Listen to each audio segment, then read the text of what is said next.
Hi, everyone. This is Sam Silverman, managing partner of EB5AN. Thank you for taking time to join us on today's webinar. Today, we're going to be speaking about the EB5 visa I-526E statistics that were recently made available, specifically the breakdown between rural and non-rural or urban TA filings by country. New data has come out and we'll be analyzing it and talking about the conclusions that we've drawn with respect to new rural and urban TEA investors who are now looking to file new applications starting March 1st. If you're interested in getting a copy of the slides, we're going to make the slides available and a recording of this webinar in our blog post on this same topic. So if you're looking for the slides or want to watch a recording of this, please check back on our website in the next couple of days, and you'll find both of those on the post about this. All right, first a quick overview of what we're going to cover during today's webinar. And I think actually even before we get into this, this is probably going to be our second biggest webinar ever. We had several hundred people sign up for this. I think the only bigger webinar that we've ever done was right after the RIA went into effect in March of 2022. So this is a major topic that has a lot of investors interested given the green card timeline implications with these rural and urban TEA set-asides. So very important topic, especially for new investors considering investing after March of 2024. So first, we'll talk a little bit about EB5AN. We'll break down the data that we have available by rural and non-rural or urban by country. Then we'll talk about some of our predictions, conclusions, and a next kind of analysis 2.0 of where we think we're going in the future and what are some other helpful tools that EB5AN is going to be releasing soon. Then we'll talk about some of the advantages of rural TEA projects given this new data. And then we'll conclude and spend a few minutes talking about some of the rural and urban TEA projects that EB5AN has currently available and what could be the best fit given your financial and immigration goals. So first, a little bit about EB5AN.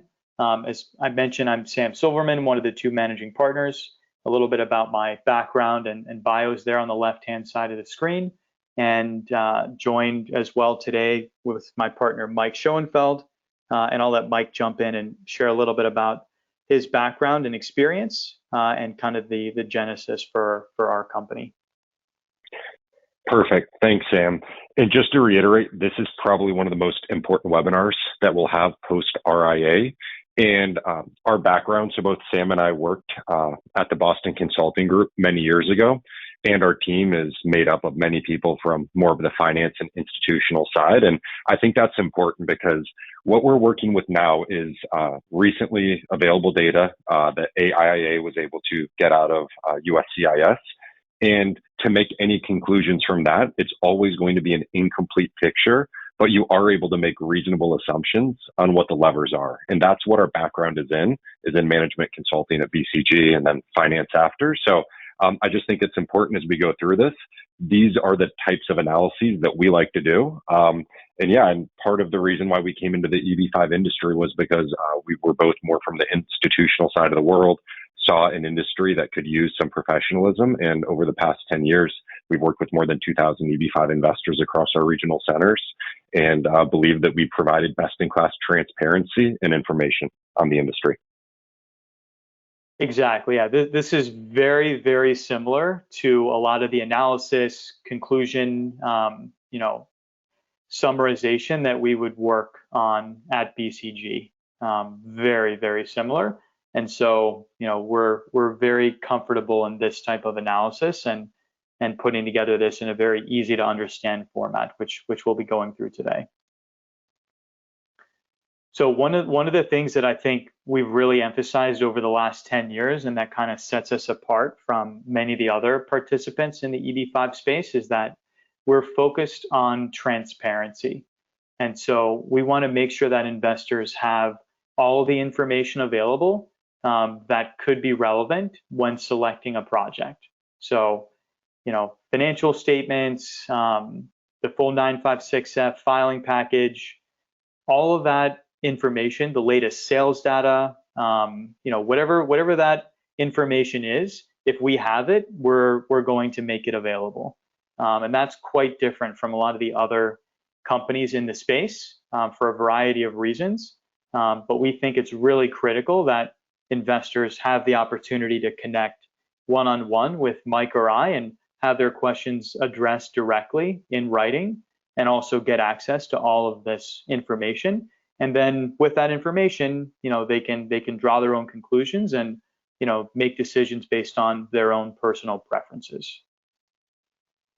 So along those lines, we're very available to chat with clients. We know April, with the upcoming fee increase on April 1, a lot of people are rushing to get their application submitted in the next few weeks. Mike and I are available. We're working 7 days a week. You can reach us directly by booking a phone call, sending a message, email, and we'll be able to chat with you and get you connected with a few immigration attorneys who may have capacity to take on additional clients who are trying to meet the upcoming April 1st deadline. And well, I won't go through this in detail, but these are some examples of what this investment transparency commitment, what it actually translates to in terms of making an EB-5 investment today.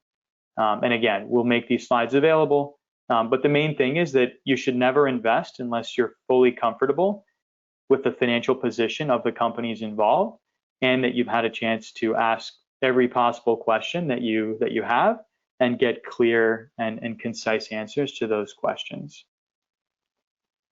One of the other things that we focused on is identifying red flags. There are a lot of potential issues that projects may have that can be difficult for investors who aren't reviewing projects on a regular basis to really dig into. A lot of these documents are complex. They're hundreds of pages. For someone like me or Mike, who's reviewed hundreds of these, within 1 hour, we can read something and quickly tell you where the problems are. That's very difficult for someone who's reading one of these packages of documents for the first time. So don't panic. Just talk to us. Talk to someone who, knows what they're doing and can help guide you through. And if you have questions, you should absolutely ask them and get the answers. That way there's no misunderstandings and you know exactly what you're signing up for. This is a complicated investment. There's both an immigration component and a financial component, and you've got to understand, what facts and what assumptions are going into both of those decisions. This is a map showing where many of our prior investors have come from over the years. We've worked with investors from more than 60 countries, thousands of investors over the years. All right, now we'll shift kind of over to the first part of the meat of the presentation today. And before we do that, first, a special thank you to AIIA, American Immigrant Investor Alliance, out of DC, a nonprofit that's helped to obtain this new data, and also to the Galati law firm, the law firm that's worked with AIIA to file the lawsuits that have been able to force USCIS to basically release this data in a timely manner, so that we can actually draw conclusions from it and help future investors. This hasn't happened before. Many years ago, there was a similar backlog with China, and that was completely unsuspecting, came without any notice. Now that we have this data in advance, it's very clear that the same exact thing that happened in China in 2015 is happening now. The only difference is now we have the data of recent filings to be able to show, in advance that the same thing is going to happen, unlike last time.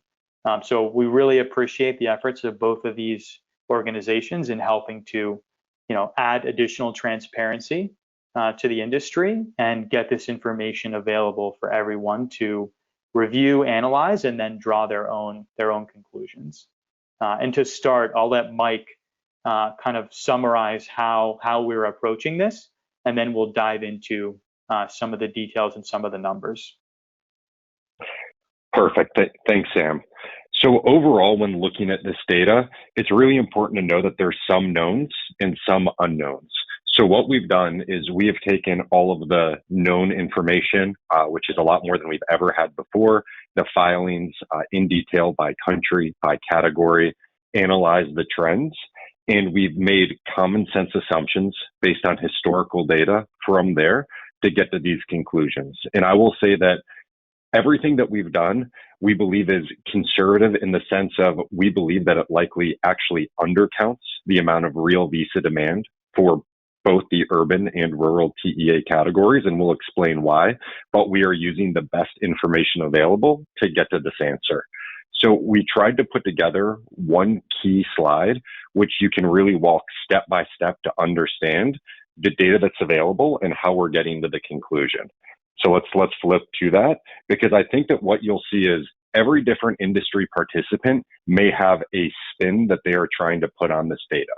We are one of the few companies, we have both rural and urban TEA deals. We are also data driven and would prefer for investors to have the data available, make their own assumptions based on historical facts, and come to their own conclusions. There is no perfect answer right now. There's lots of outside factors that could change, but we do have 85 to 90% of the information needed to make a very real target prediction, and a lot of the other things out there could be noise to deflect from the reality. So to jump into this and really just walk through this slide one by one. So we have actual filings from USCIS data through October of 23. So at the end of October of 23, there were 3,315 applications that have been filed for the 526Es.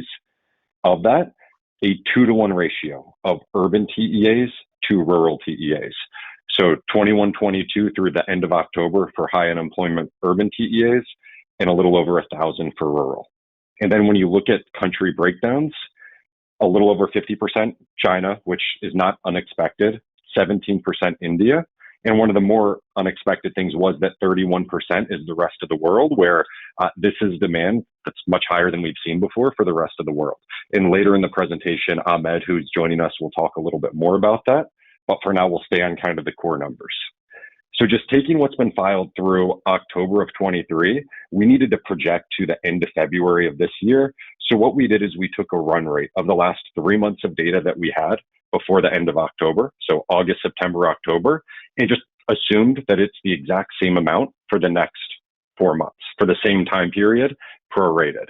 So although there is a very strong increasing trend in the number of applications, and we're seeing that internally, I think all immigration attorneys will also tell you that, and looking at the trends of USCIS every quarter has been significantly more than the last quarter lately, and there's an increased volume of applications. We're assuming that demand kind of stayed flat from the end of October through the end of February, which we know is an underestimate. So from there, we can estimate that at least 4,644 investors have filed their 526Es, in keeping the most recent blend of urban to rural, where it's shifting a little bit from 2-to-1 on urban to less than that. We can come up with an estimate of 2,849 urban TEA applications to 1,622.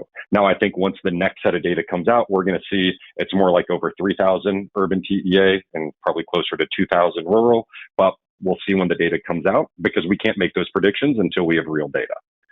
So from there, when we look at the urban TEA category, and this is probably the most important part, if there have been 2,849 applications, the average number of visas attached to each application is the critical assumption here, because that's what moves the needle in terms of how long the backlog is going to be. Historically, the number for India and China is about 2.8 to 2.9 visas per applicant. We're going to go down to 2.5 because this also does not take into account the denial rate, which some people will argue could be high, could be low. So we're going to use a moderate 2.5 times multiplier. Some people would use 3. We're going to use 2.5. But what that translates to is that the actual demand right now for urban TEA, if everybody that applied was approved today, there would be over 7,000 visas needed. Now, that doesn't really work with supply and demand when there's only 1,000 of these set-aside visas available per year. So with one rollover year, 2,000 visas. Now we are in a little bit of a surplus now because the last couple of years have had extra over the 10,000 visas per year. But steady state, and this is getting a little bit more advanced, there's 10,000 EB-5 visas available. 10% of those are set aside for the urban TEAs, the high unemployment urban TEAs. So 1,000 visas a year, and 20% are set aside for rural deals. And when you look at rural, even projecting out the future data, we come up with about 4,056 visas would be needed for those investors. And there's currently that many rural visas available. So as we're looking at it now, we can confidently say that based on this projection, rural is current. Now, new data may come out that shows more rural demand where there could be a slight backlog there as well, although we think it's unlikely that it's already there. But urban, we can very clearly see that there's many more years of demand for those visas than what are available. So our best estimate now is approximately 5+ year wait for an urban TEA for a new investor filing today from India or China. That's our best guess at the conclusion. Now, of course, things can change, and there's a lot of other factors that could make the picture much worse than this. But if you're an investor looking just using common sense assumptions, you very quickly see urban TEAs are not current anymore. On the visa bulletin, they are, because we need enough approvals for it to show a backlog, but there's very clearly more demand for that category than rural. So with that, there's a pretty simple assumption that depending on your personal situation and priorities, you need to take that into account. Now, for investors not from China, India, and several other high demand countries such as Taiwan, Vietnam, South Korea, and even others, urban could still be a great fit. If you're in the US and can adjust status and don't mind waiting 5+ years for your green card because you can get other benefits, sure, it could be a good fit. But what we would imagine is that for a majority of Chinese and Indian investors in other high demand countries, the rural is likely a better fit. And with that, I'll pause for a second and let Sam and Ahmed jump in on the summary level conclusions before we go through some of the more granular data, which helped us to get to this point. Yep, and I think before we let Ahmed Khan, a vice president with our team and also a very experienced EB-5 attorney who's worked at some of the top law firms, comment, one thing I just want to emphasize that Mike touched on is that this analysis is with respect to new investors who are filing today, right? Because the data previously, available is only through October. We've projected forward through February because even though that data isn't actually released by USCIS, obviously hundreds and hundreds of investors, thousands in fact, have filed since October of 2023. So you have to take into account all of those additional filings that are going to be ahead of anyone who's filing a new I-526E petition today, right? So that's the difference between 3315 and 4644. That's kind of our flat, average forward estimate for November, December, January, and February. We think it's very conservative because we've seen the volume of applications and it's gone up significantly. It hasn't remained flat like it was in the prior months, but projecting very conservatively and then multiplying by 2.5 gets to these numbers. So that's kind of mechanically why it really is important to take into account that if you're a new person coming in today, you're going to be behind all of those people who've filed before today. And with that, I'll let Ahmed jump in and share his thoughts on this data as well. Yeah, thanks, Sam. Thanks, Mike. I think this is a really, really great starting point for any investor who's looking to make a final decision, over the next few days or before April 1st and filing their EB-5 application. So this data, like as Mike explained, there's a lot of different ways that, these numbers can be shifted. Obviously, one of the big ones is the multiplier of 2.5 that we've used. Now, this is in line with historical numbers, right? We've typically seen a multiplier from both India and China, somewhere between 2.5 and 2.9, depending on the year, depending on the month, et cetera, et cetera. So this number is a little bit conservative and it certainly could be higher. But on the same side, on visas available, we've not included some of the surplus that we get every year For example, urban TEA has a little over 2,800 visas available in this year. So there's a lot of other factors here that we're not going to discuss on this webinar. There's definitely going to be more to come. This was just kind of like, hey, if you're looking to invest in the next 30 days and you're choosing your project, you need to know what you're getting yourself into in terms of wait times, right? And as much as we want to be optimistic and, kind of hope that there will be some kind of reform or some kind of way that USCIS can, use numbers that were previously lost, or, figure out a way to move numbers that are not available in the set aside into the set aside, maybe from the unreserved category. There's been a lot of conversations of that already over the last few days, but the reality is you kind of have to look at the data, the numbers, and make an assumption on kind of what you think you're going to be in the line of people who are looking for a green card, and then go from there, right? When the RIA was passed, both of these set asides had a fixed number of visas allotted to them for a reason, right? The government is kind of creating this category, or this subcategory, as we can call it, for a reason. So yeah, every investor should be looking at these numbers with a grain of salt, but at the same time, there's some things that we really can't ignore here. So yeah, just looking at kind of the urban high unemployment numbers, first of all, we're kind of surprised, right? We weren't expecting for people to continue filing in this category, just due to the fact that rural has doubled the amount of space every year, right? So we expected more people, especially from countries that have historically hit backlogs in the EB5 categories, such as India and China, to file more in the rural category. It has more room. There had previously been less filings, right? That we also got that data from the previous AIIA FOIA request from USCIS. And yet what we saw instead was an increase, almost double the number of filings in high unemployment versus rural. So what's happened is kind of a twofold effect of, you've got double the number of filings, right, in urban high unemployment, and yet you've got half the number of visas available. So what that's done is create a little bit of a shortage and a backlog that could be implemented anytime this year, right? We don't know exactly when it's going to hit, because one of the other things that a lot of folks don't understand is these numbers go in and USCIS counts the number of applications that are filed. They don't honestly know, right, how many people are being included in each application. And the visa bulletin doesn't change until the Department of State starts issuing green cards, whether it's at the consulate or here in the United States through adjustment of status. And so what that does is it creates what people like to call a hidden backlog, right? This is something that I think AIA has talked about in their previous webinars, is you've got a hidden backlog where even though the visa bulletin is showing as current, you're going to have a situation where the urban high unemployment, you're already sitting in the backlog, you just don't know it yet if you're from China or India or one of the other high filing countries. Another thing that I'd like to point out is the actual filings from the rest of the world, right? We don't have a full breakdown just yet of exactly which countries comprise this rest of world data, but we see for sure that China and India continue to dominate the market, as they always have, but we've seen a sudden surge from other countries. And unfortunately, the numbers are so low to work with, right? Urban high unemployment only gets 1,000 visas per year.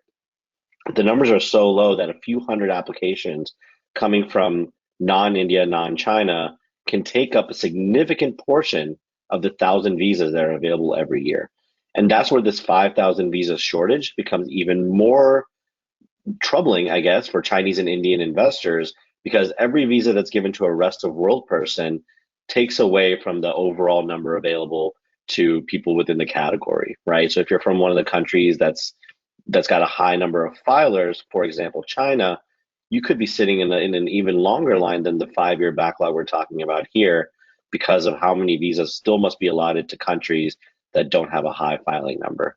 So all this to say, this is not like doomsday type prediction stuff. This is, hey, look, there's a lot of people, there's a set number of visas available in each of these categories.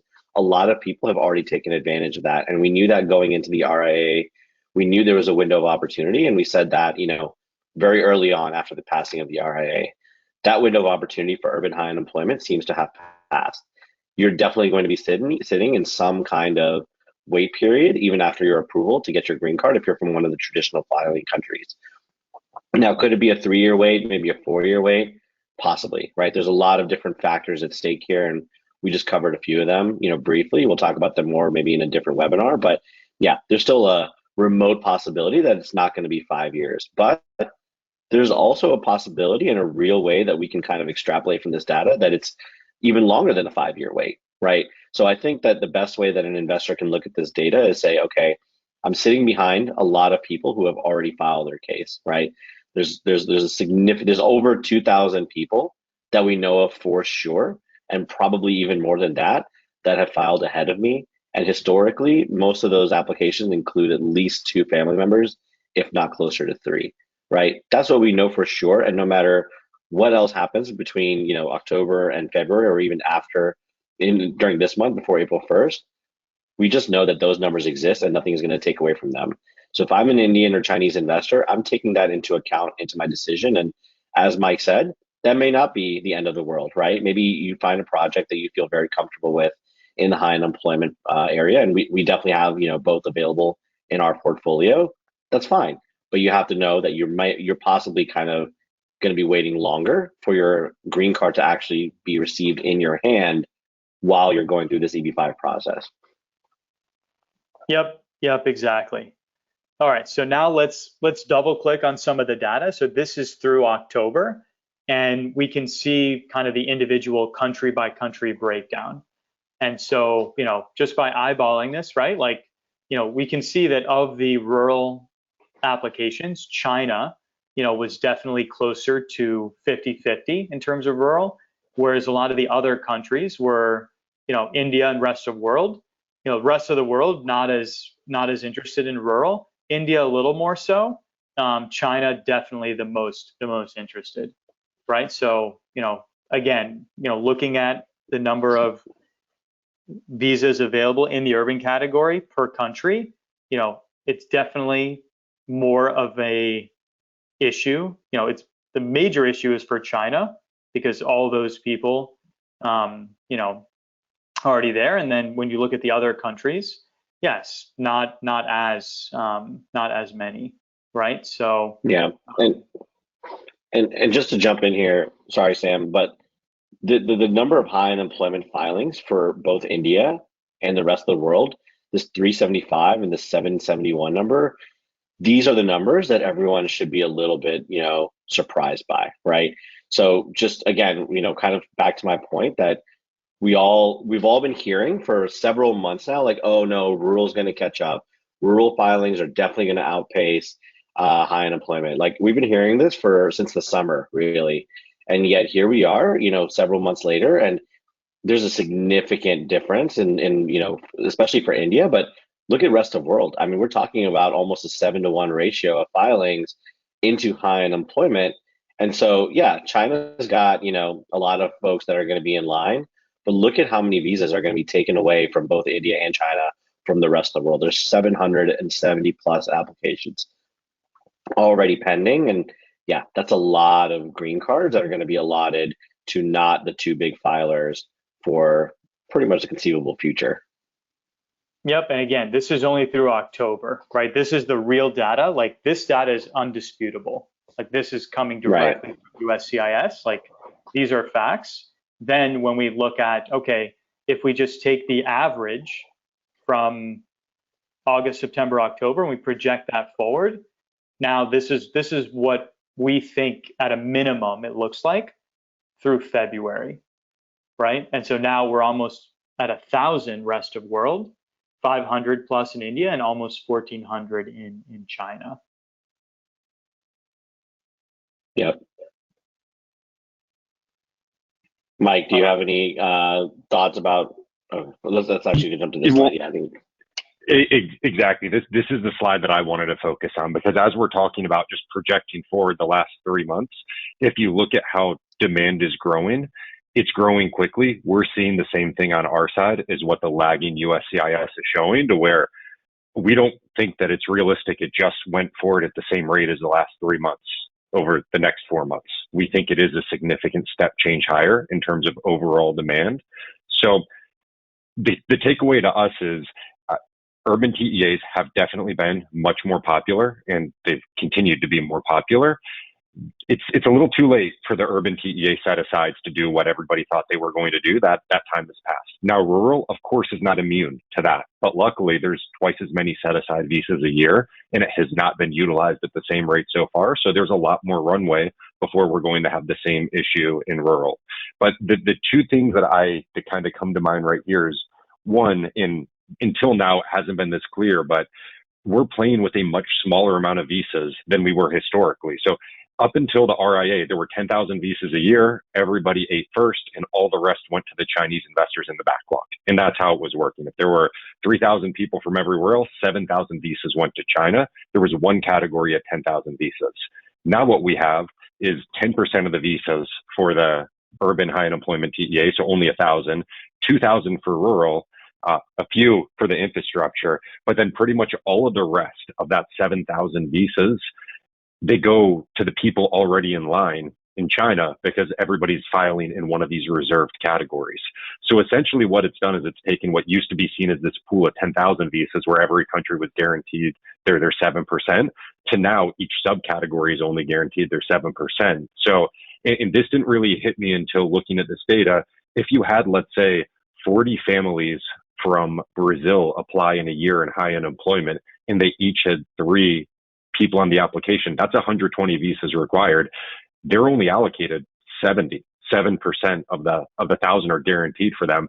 So even that could cause a very short backlog for one of those investors. And I think that's what Ahmed was getting to, is the rest of the world is where, after more of our advanced analysis, that's where we're going to double click and really try and figure out what that looks like, what countries are at risk, and how that might play out over time and how that impacts China and India. But then just again, this chart on the slide really speaks for itself. You can make whatever assumptions you'd like, but I can tell you from experience, demand is not going down. It continues to go up. And with this fee increase, it's going to go up even more. So hopefully we get the next round of data very soon and we can plug it in and see how are our projections compared to reality. But just looking at all of this, it's hard to come to any other conclusion than what we have outside of external factors of immigration reform, removing derivatives, or something major that just isn't in the cards today to fix it. But all of the data, trends, analysis, everything we have points to the conclusion of likely a 5-year backlog. Like, we don't want to be doomsday people saying it could be 7 to 10 years, but we have a very real case in the Excel model, very easy with common sense assumptions that could get to there today for Chinese and Indian applicants. So we're not trying to say the world is ending. We just want the facts to be out there and what's realistic and practical, so everybody's working with the right information when making decisions. Yep. Yeah. And I think with looking at this graph, it's like so clear that demand has risen. And there's a lot of factors even to this, right? If you're new to EB5, you may not understand the landscape of how, a lot of these filings occur, right? Someone doesn't just decide to do EB5 and then a month later their money has reached escrow and they filed in the project, right?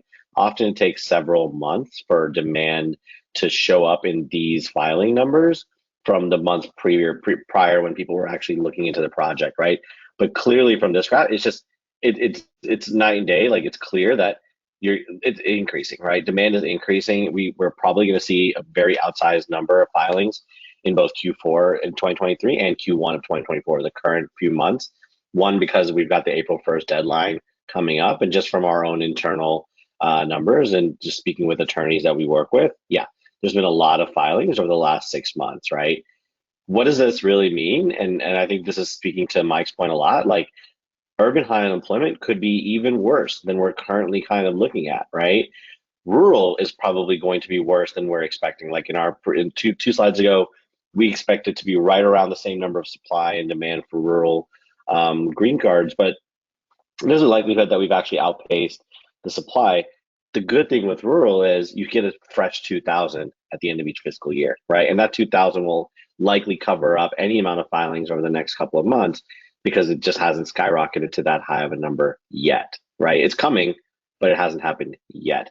And then another thing that I think a lot of folks don't realize is just the differences in processing of these applications, right? And now that we've got almost 2 years under our belt of the RIA, we have real numbers to work with in terms of approval rates. And rural applications have been receiving approvals at a much more significant, faster rate than urban high unemployment. That's just If you look around the industry, not just at our projects, but if you look at other rural projects in the industry, you're seeing 956F approvals, you're seeing 526E approvals, and you're seeing them much more often and commonly than you are seeing high unemployment project approvals and 526E approvals. And that means that, there's another game within the game of basically rural getting approved faster, those green cards going to less waste because those people are approved in the year that those green cards are available. Whereas urban high unemployment, like I mentioned, that there's 2,800 or so visas available this year. A lot of those may go to waste because USCIS won't approve them fast enough and then ultimately issue the green card. So there's so much going on here. But yeah, I think it's very clear to see that the window of opportunity that the RIA provided is we're starting to see where it might close, not just for urban high unemployment, but also for rural. So, to paraphrase it, no better time than the now. Yep, and I think what Ahmed mentioned there in terms of approvals actually happening, I'm sure a lot of people think, oh, EB5AN, we're focused on rural. Yes, because of these trends, but we do have urban projects as well. And of all of the investors who've filed I-526Es with EB5AN so far in the last 2 years, we've gotten many I-526Es approved for rural projects. We don't have a single I-526E approval for an urban project. And we had over 100 or almost 100 of urban I-526Es in 2022 and 23, not a single one approved yet. So we're sure that other people in the industry are going to try and position this as, urban's still getting approved quickly, maybe overall, but we have a pretty big sample size and we haven't seen a single approval. So and we have two, to be clear, we have two approved exemplar 956Fs for urban projects with investors in those projects. And we're hoping very soon we get approvals for those 526Es, but we also have several 956F approvals on our rural deals, which were all filed much later than our urban deals. And we have approvals there on the individual investor 526Es. At the start of the RIA, like many other regional centers, we already had urban TEA deals ready. So our first several dozen investors all went into typical urban TEA projects, which is great, but we're still waiting on their approvals versus our investors that went into rural deals. And you'll get this confirmation from others in the industry and attorneys. Those petitions are being approved much faster. So the visa waste issue, I think it is a big issue. Now, it's probably only 1 year worth of visa set aside issue. So maybe 1,000, a little more for urban TEAs, 2,000 for rural. It's a big number, but when you look at the overall volume of applications, that's not what's going to move the needle. That shifts the wait list by about a year based on that. But if you're looking at the difference between 5, 6, 7 years of wait, that year isn't really what's moving the needle. Yep. Yeah. Exactly. And I think just to explain it even a little bit more for those who might be confused as to what we're talking about when we say visa waste, let's just say this year that there's an extra, and this is pretty close to the real number, there's an extra 1,800 visas available in this year for high unemployment, right? Let's say that only 70 of those, let's say 100 of those are used. The other 1,700 go back to the unreserved category. They go back to folks that had filed pre-RIA, okay? What that does is now, let's say there's, 5,000, 6,000 people waiting in line for a high unemployment green card. They all roll over to the next year, right? They're still waiting for a green card. That number doesn't decrease, but those 1,700 visas are gone from this category and only 1,000 go over to next year, right? Only the 1,000 that we had for this year move on to next year. So you see how that visa waste issue, because of timelines in terms of approvals, can add up to being a really big problem because every year the number of investors continues to grow, right? As more and more people continue to file, but the number of visas available actually starts to decrease because we've kind of wasted some visas that were previously available that are no longer going to be available in future years in this category. And we're calling it visa waste. We're a little more sensitive than that. It is visa usage for those that have already been waiting for 8 to 10 years that are at the back of the line from China. So this category, it gets wasted, and then it goes back to those investors that were caught in a very similar backlog to this from, I don't even know what the visa bulletin is for China right now, sometime in 2015, I believe maybe it's 2016, but it's going back to those investors that have all been waiting since then, rather than to new urban TEA investors. So the visas didn't just disappear. It's slowly clearing out that backlog that happened in a very similar situation to this almost a decade ago. Exactly. Yeah. I Correct. think the summary there is that the visas just become not available for new investors who are coming in now under the urban category, and they just shift to become available for investors who joined prior to March of 2022. So they're wasted in the sense they're not available for new people filing now, which is a key piece of data that somebody new filing today should take into account when they're looking at how long it's going to take, you as a new person filing in March of 2024, how long it'll take for you to actually get a green card in your hand.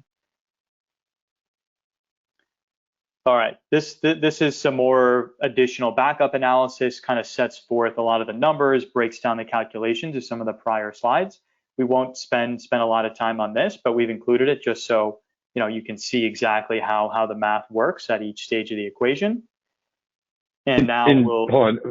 Go ahead. Let's shift back to that just for 1 second, because I think if any of you want to do your own analysis, here's the numbers to use. You can build your own little Excel table and you can see our exact assumptions and move them. If you don't think it's 2.5 visas and you think it's 2 visas, because there's a lot of F1 students applying now, you can move it to 2. If you think it's going to be closer to 3 visas per person, you can make that same change. So we have the data here that you can manipulate yourself if you put it in Excel and do some of your own calculations.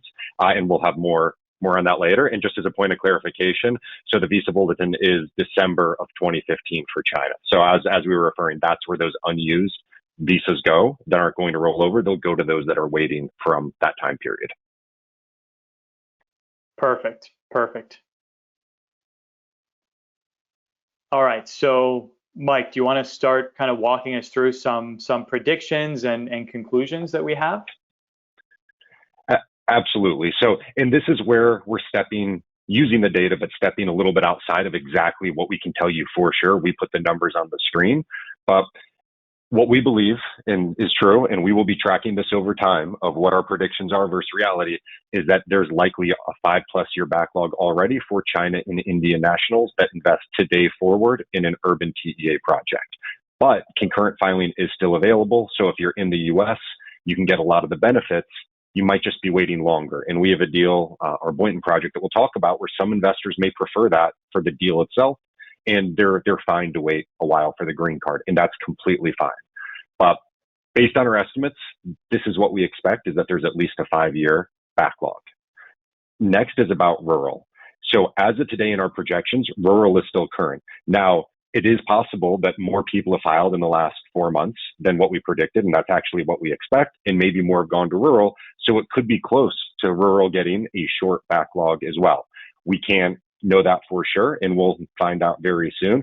But what it does mean is that no matter what, there's at least a pretty significant window here where you can go into a rural deal and know that it is current to concurrently file, and likely no backlog. But if there is a backlog, it will still at least be a very short backlog, just because of the amount of visas in that category being double, and the usage hasn't been that high yet. And lastly, there are other high demand countries where urban TEAs might not be the right fit. That's more of an individual decision as more data comes out. But we know that China and India, the urban category, is not really viable. And again, as we mentioned earlier, we have great urban deals, we have great rural deals, just different fits for different types of investors, depending on country of birth and current residence. Ahmed, any thoughts on this before we go to a kind of timeline slide showing what an urban TEA investor would be looking at? No, I think Mike makes some really good points, and I agree with most of these predictions. I think if you're not from India or China, you've still got. I'm sure there's more data coming out, in the next few days. Hopefully, AIIA is able to get their hands on even more kind of distinctive data that helps us understand exactly how the breakup has been between the different countries that are filing within both categories. But yeah, from what we know already and how many folks have already filed, and just the crazy uptick that we've already seen over the first 3 months of this year, or the first 2 months of this year.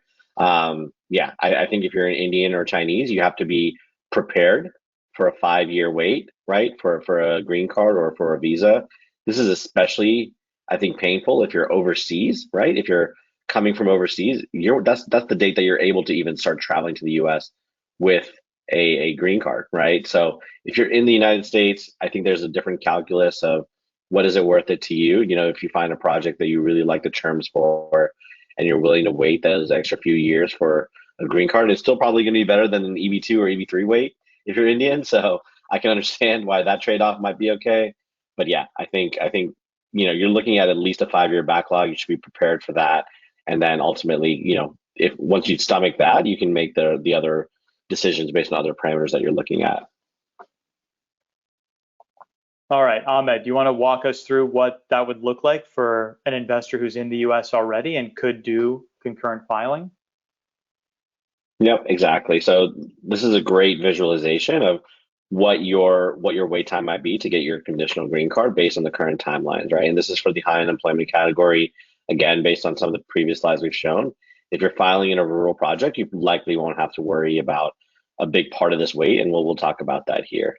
So yeah, so we're using our urban TEA project, Boynton, as kind of a baseline here. But think of it this way: you file your application right at the very beginning of this chart, and once you file the application, you will be approved at some point. Now that could happen in as little as 18 months. You know, it's possible, or it could take, you know, 2.5 years, maybe even 3 years, and it starts taking longer as the backlog increases. But for our purposes, let's just say it takes about 2 years, 2 years for your application to be approved. That's where you get stuck, right? If you're in the United States, you've got an EAD and travel permit that you would have gotten a few months after your filing, you'll have the approval in hand for your 526E. It could take a little bit longer to even get that. You'll still be able to work, you'll still be able to travel, you'll still enjoy all the benefits that come with having an adjustment of status pending, which would include living, working, you know, traveling in and out of the US, etc. But you're not going to get that green card in your hand. For our urban high employment project, the longest term is basically a 4-year return of capital. So once your money goes into the project, that starts a 4-year term, you could be repaid earlier than the 5-year wait that you might have for your temporary green card, right? So you can kind of see this visualized here where you put your money in, you've met the immigration requirements of the 2-year risk period, right? Your money was with the developer for at least 2 years. You've met the job creation requirement. The jobs were created, the project was completed. And let's say the project decided to exit, they sold, and now they've got the money back. We could repay you, and you may still be on your EAD and travel permit still at that time. Let's say you had filed with an H-1B and just switched over to EAD.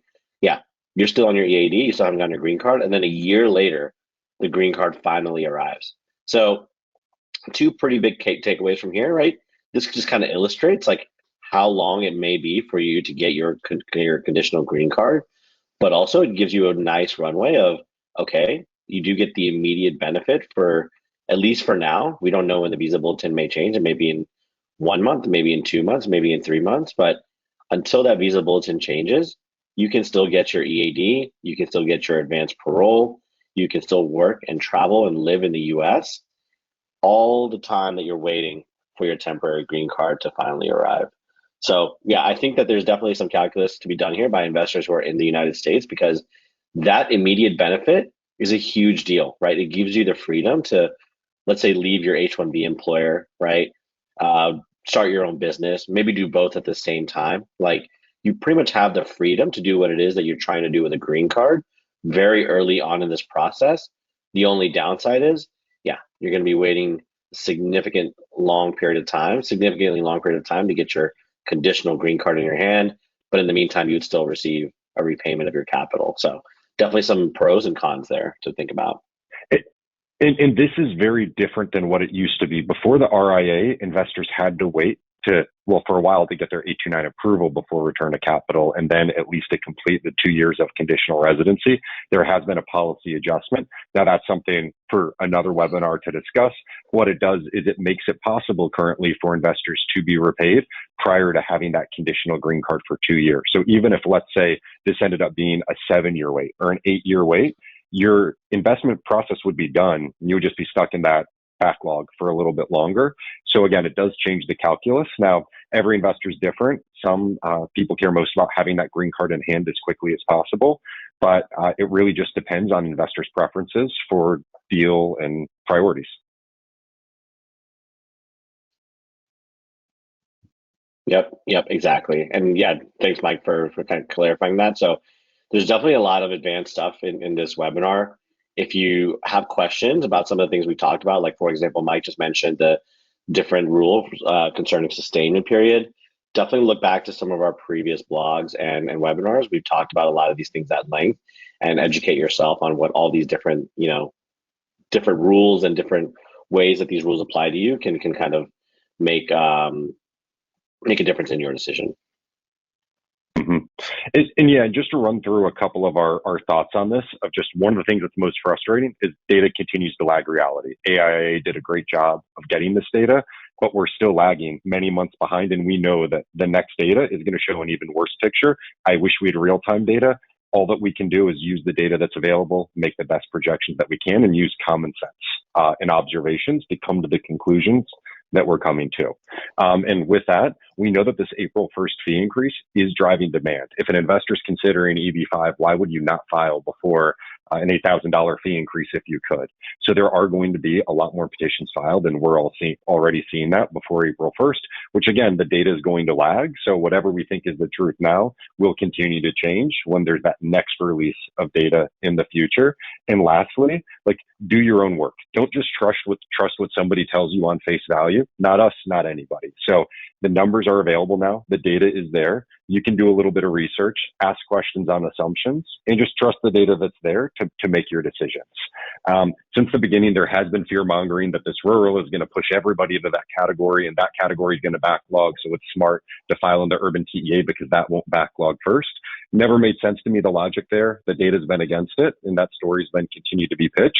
Again, it's not saying that urban or rural is better. Every investor is different, but use the real data on hand, make an informed decision, and just use common sense when looking at these numbers. It's a very complicated set of facts that goes into things, but the things that drive 80 to 90% of the analysis are basic. How many people have filed? How many applications or visas are there per application in each category by country? Hard stop. All the rest of it is nuances around the edges, which does matter, but it doesn't change the conclusion of where we're getting to.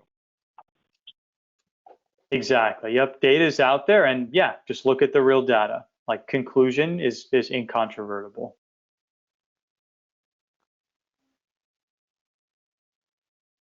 And yeah, these are the big unknowns. So, and these are critical unknowns that unfortunately we just don't have the answers to.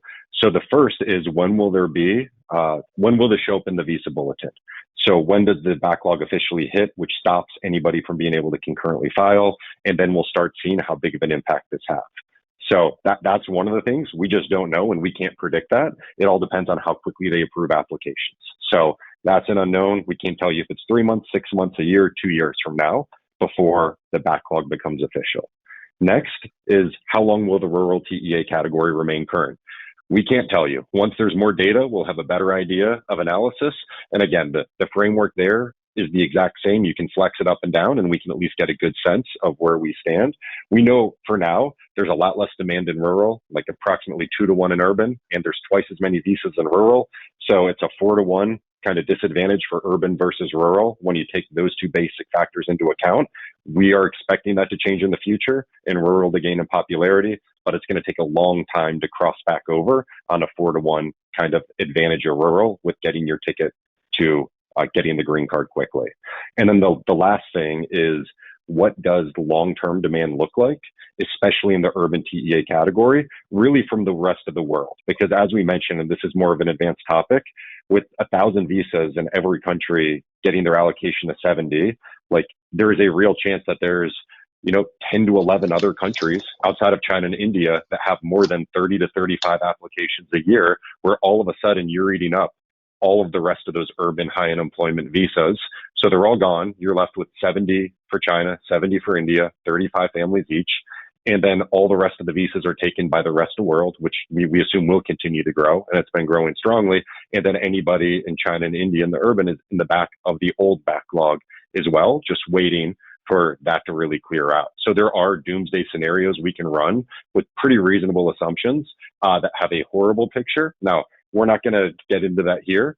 Too many unknowns for that, but that's just a lot of the unknowns in the long-term tail. There is still a lot of things that could push that waiting list on the far edge out even further. Great. Yep. Great. Thank you, Mike. All right. So let me kind of walk you through what's coming next from EV5AN. So this data just came out. We've only had it a few days. There's a lot more analysis to do. There's a lot more things to consider.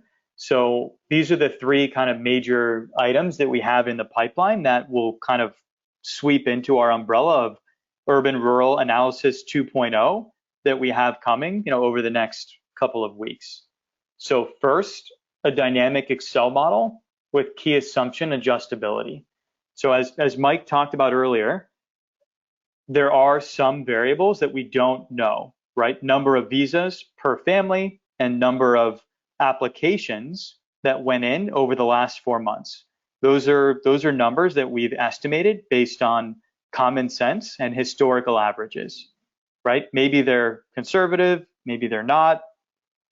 We think they're conservative, but other investors, other regional centers may think they're too high, too low, whatever. Everyone has their own opinion, no problem. So what we're working on is putting together a dynamic Excel model where investors will be able to go in and make their own assumptions. So we'll include all the basic math, the framework, how do these things, tie out and result in there being a backlog and for how long. And we'll include our assumptions and then we'll make them adjustable. So the model will be dynamic. Investors, users of this free file that we'll make available will be able to go in and say, okay, well, I don't think it's going to be 2.5 visas per family. I think it's only going to be 2 or 1.5. And you'll be able to change one number and the model will update and it'll spit out, a projection based on those assumptions changing. So that is coming, and this will really help to empower investors and stakeholders so that they can, really see what the impact is with the assumptions that they're comfortable, right? Everyone's going to have a different opinion, and so this will allow you to, see what those different opinions look like, and we'll have a little sensitivity table in there so that you'll see, the big picture of, okay, how does 2.5 versus 2.7 versus 3 visas per family, how does that impact the waiting time? And you'll see that in a dynamic chart, in what we call a sensitivity table. And that will be very helpful, we think, for investors and brokers and attorneys as well to kind of see, what the range of potential outcomes and how sensitive the backlog projections are to changing those underlying assumptions. The second thing that we're doing is we're putting together a detailed analysis of the last major, quote, invisible visa backlog that hit China in May 2015, right? So long story short, we've seen this movie before. This exact same situation happened in 2015 with China. In, I believe it was April of 2015, everything was current in China, visa bulletin. Then May 2015, 1 month later, there was a 2-year backlog announced on the visa bulletin. No warning. We didn't have any FOIA request back in 2015 that gave us access to this alarmingly high number of applications that were piling in 2014 and early 2015. Didn't have that data, so there was no early warning at all. And just in 1 month, there was a 2-year backlog, and investors who got caught in that backlog, as Mike mentioned earlier, were in December of 2015. This visa backlog showed up in May of 2015. And so in 9 years, we've got a 7-month advancement, right? So like that should be a huge warning sign of just, okay, once it shows up in the visa bulletin, it's too late, right? The bell's been rung and you've missed the train completely, right? So now that we can see this same situation happening again, and we have all the data from 2015, 2016, 2017, all through the present, we can do a little case study analysis and see, okay, what was happening in 2014, 2015 before this visa backlog happened, and what was the impact for those investors who were filing before the backlog, and what actually happened to them. And then we can kind of overlay the current situation of, we see these visa categories being exhausted, and okay, looking at what happened in China 10 years ago, what does that look like for new Indian and Chinese investors filing today in a category that hasn't officially hit a backlog in the visa bulletin yet, but is going to in the very short term. So we think that'll also be very helpful for helping investors kind of see what happened last time, and how it's going to play out this time. And then the third item is we're going to build an archive of current visa backlog predictions among stakeholders for future reference. So obviously, other regional centers, attorneys, brokers, everyone's going to share their own opinion on what this urban TEA backlog looks like. Our predictions are, public. We've made them available on the website. You'll be able to download them, watch recordings. Everyone's entitled to their own opinion and analysis of the data. That's critical, obviously. What we're going to do is assemble articles, webinars, posts that kind of collectively document other opinions in the space about what this backlog looks like. That way, in the future, in 1, 2, 3 years in the future, as we go out and we see how this has actually played out, we'll be able to look back in time and compare, okay, how were other people projecting this, and how does it compare against our own predictions, right? So in the future, you'll be able to see, all right, well, who was right, who was wrong. In general, we're tired and frustrated of seeing other stakeholders in the space, other regional centers, brokers, et cetera, just blatantly mislead investors with predictions that are just so not even close to reality.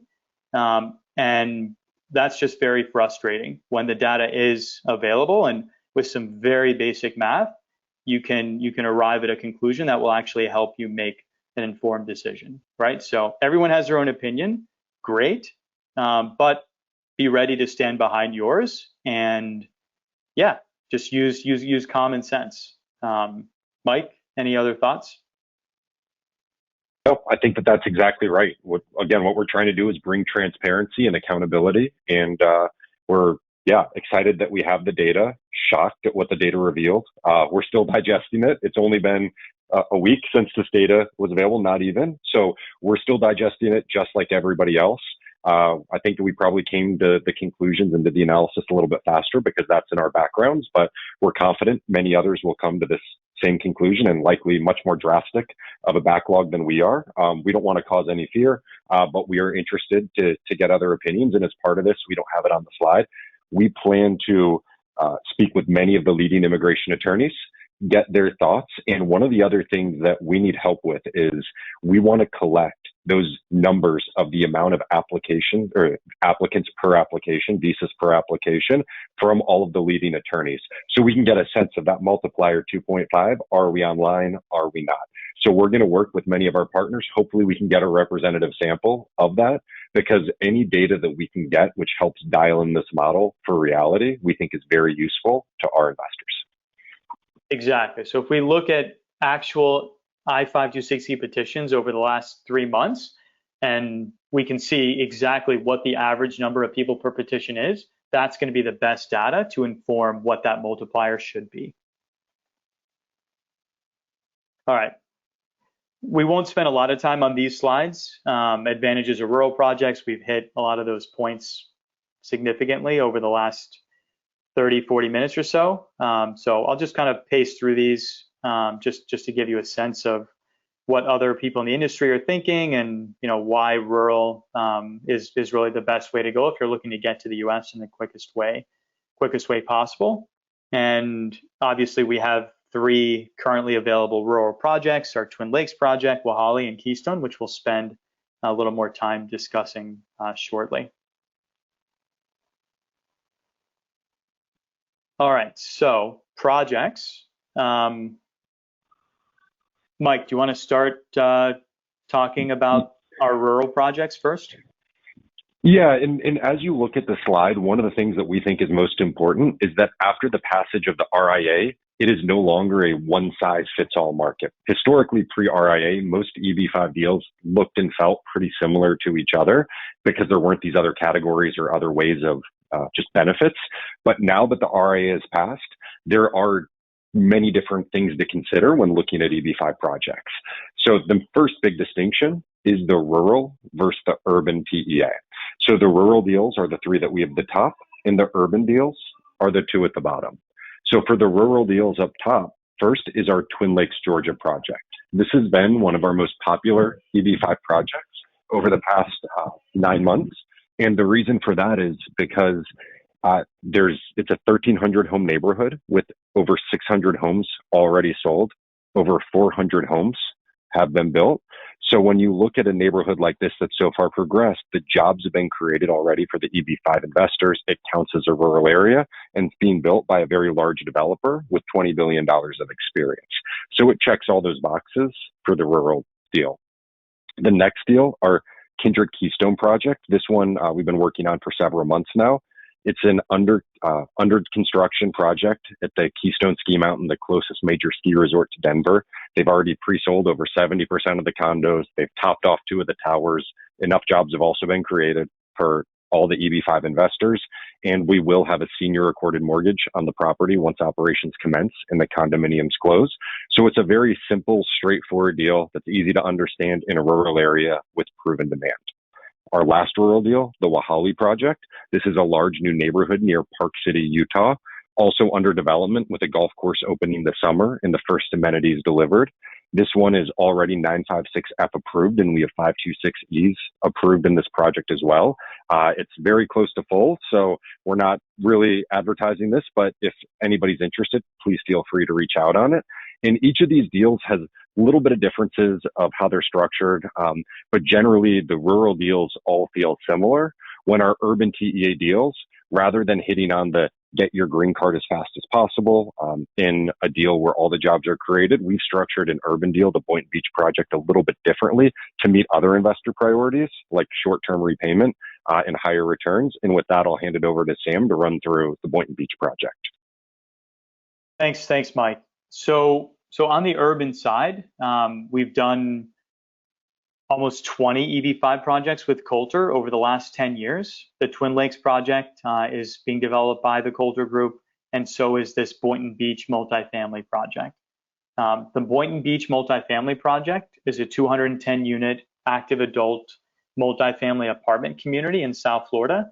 The business plan is build the building, rent it out, and then sell the entire building to a large either real estate investment trust likely or a large insurance company that would hold it in their portfolio.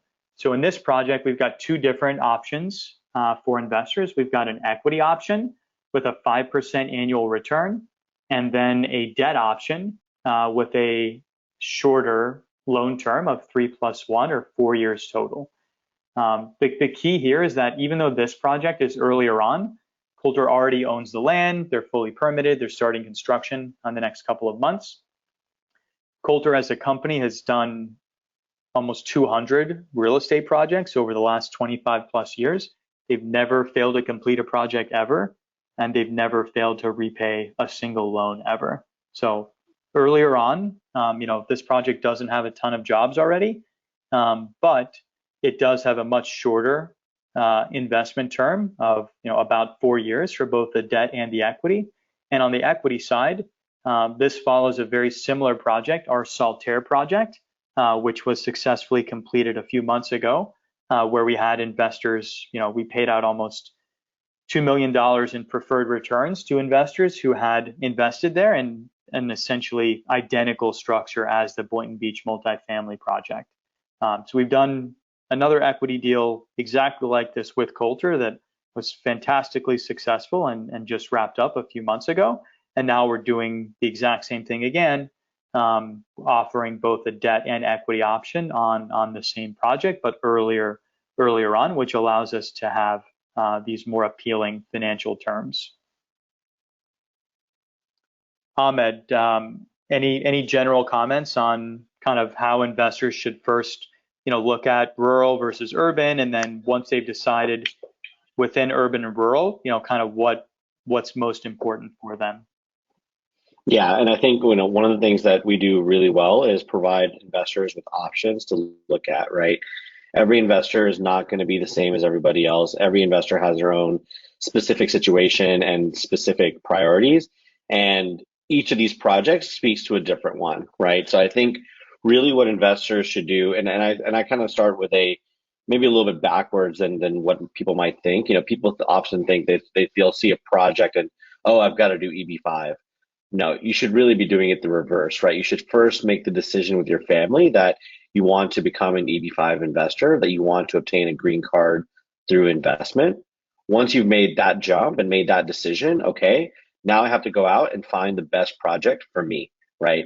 So now it's the time, once you've made that decision to move forward, to go out there, really look at your priorities. And if your priority is, getting a better deal or getting a higher return, okay, great. We've got projects that speak to that, but you're going to put your immigration goals on the back seat a little bit as a result, right? The urban projects, there's just more diversity. We can put together much better terms typically, versus rural. We're looking for more safety of capital. We're looking to make sure that there's preservation of principal and that you can get your money back. So yeah, I think a lot of investors often see a project ad come up on their, whether it's their YouTube, their Instagram, whatever, and they immediately kind of run towards it. And that's what becomes their defining kind of goals for EB5.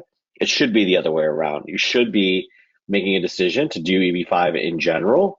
You should then prioritize, okay, is my green card the most important thing? Could I make more money just by getting a green card, right? Those kinds of considerations. Okay, which project will get me my green card the fastest? Great. We've got 3 great options that are going to put you right within that 2-year timeline to obtain a green card in your hand. Otherwise, if your priority is, okay, let me get a good balance of securing my family's future, maybe that is 5 to 6, maybe even 7 years down the road. No worries. I'm in the US. I'll have an EAD throughout that entire time. And I want to kind of prioritize a slightly higher return or slightly earlier return of capital. Great. We've got projects that fit into that mold as well. So yeah, just having those conversations with family members and determining what your priorities are will go a long ways in making the right choice for yourself as an investor. Perfect. Thanks, Ahmed. So over the last couple of weeks, we've published 2 other really high value articles. One is about 4 key factors to avoid losing money in an EB5 investment, where we talk about 4 items to look at: borrower quality, financing costs, independence, and project profitability. These are all really helpful points for investors. Once, as Ahmed mentioned, once you've decided to do EB5, you've got to hire an immigration attorney to document where your funds are coming from. We'll be able to introduce you to a few independent attorneys. And if for any reason you don't like any of the few attorneys we connect you with, no problem. You can go to Google, type in EB5 attorney, interview whoever you want, hire any attorney you like, no restriction, complete freedom.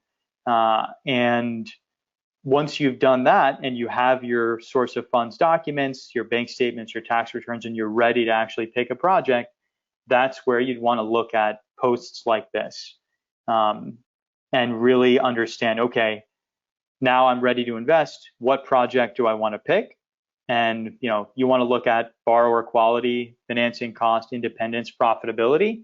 And then just generally from the EB5 company itself, we've published a new post called our Bill of Rights, which basically lays out 10 rights every EB5 investor should have. And this is kind of a company level set of rights. So no matter what project you're looking at from EB5AN, we'll be able to give you access and provide all of the data information related to each of these 10 points. And we think that these are kind of the baseline 10 items that, whether you're looking at a project with EB5AN or with any other regional center, we think these are kind of table stakes, right? So no matter what EB5 project, no matter what company, you should make sure that you're getting these 10 items. And if you're not getting them, then that's probably a bad sign that the company that you're talking to isn't willing to share information that may expose some weaknesses or red flags and whatnot. And so, you just want to make sure that you're asking for this information and that you're getting it. So anyway, these are two recent posts that we think are really helpful for investors who are considering investing in new projects, post February, to familiarize yourselves with and just demand that you get them from whatever project you consider. Last item is our Twin Lakes project. We held a site visit back in September of 2023. We had a huge turnout in person, and we're doing another event on Saturday, March 16th. So, a full 2 weeks before the April 1st deadline. We've got a lot of people signed up already. And so if you are, in the source of funds process now, you're working with an attorney or you're about to hire an attorney, and you still haven't, wired money to a project and you're still kind of in that diligence phase, we'd welcome you to come join us in person. Myself, Sam, and Mike will be there in person, along with several other members of our team and several other top immigration attorneys as well. And we'll be able to, give you a private tour of the project, see the model home park, meet with some of the Coulter on-site executive team there, see homes under construction, talk to some residents, really get an understanding of why this project is successful, how everything looks on the ground, and also get a chance to interact with the EB5AN team and many other investors. I'm sure we'll have investors who've already joined the project and many who are about to join the project this month. So if you are interested in coming, we only have a few slots left. It'll be Saturday, March 16th, so 2 weeks from 2 days ago, that afternoon, 12 to 4 p.m. So if you are interested in coming, it's an easy drive from Atlanta, about 1 hour. And reach out, send us an email, and we can get you the link. And we'd love to see you in person there, before you make a final investment decision with this upcoming April 1st fee increase. And with that concludes our formal remarks for today's webinar. If you are interested in chatting with our team about any of the conclusions, data that we discussed today, please use this QR code and you'll be able to schedule a call with our team. And obviously we can chat with you as well and answer any questions, get you information, financial statements, details, documents about any of the 5 EB5 projects that we have available. We're going to be working nights and weekends over the next 30 days because we've got many clients who are, motivated to invest, many of whom are doing partial investments. So funding a portion of the $800,000 plus attorney and government fees before April 1, and then with a commitment to fund the balance, over a set period of time. So that is an option as well, which allows you to lock in an earlier priority date and also the lower government fee and save about $8,000. Ahmed, any final thoughts before we wrap up? No, I think you've covered it all. But I think this has just been a super informative session for all those investors who are either in the middle of their EB5 journey or just starting out. We hope that you were able to learn something from this seminar. And there's a lot of information that we've shared, and some of it can go even deeper. So don't hesitate to reach out to us directly so we can explain more complicated items to you and walk you through what might be best for you as an investor. So please reach out to us. We're happy to help. Yep, and in the chat box on everyone's screen, I've just sent a link to our call booking button. So if you are interested in getting some time on the calendar to chat with me, Mike, or Ahmed, the best way to arrange that is to just use this link and select a 30-minute time slot, and one of us will be able to jump on a call with you and talk about EB5, the backlog, any of the projects, help you get connected to a few recommended EB5 attorneys that still have bandwidth or capacity to take on new cases before the deadline. So let us know however we can help. And we look forward to hearing from you. And Mike, anything else before we end? No, it was a longer webinar than usual, but ton of good information. I would just say, yeah, that the data just came out. It's critical data. We love to see analysis from others as well, and we'll continue to post more on this topic. So thanks again. Great. Thank you, everybody.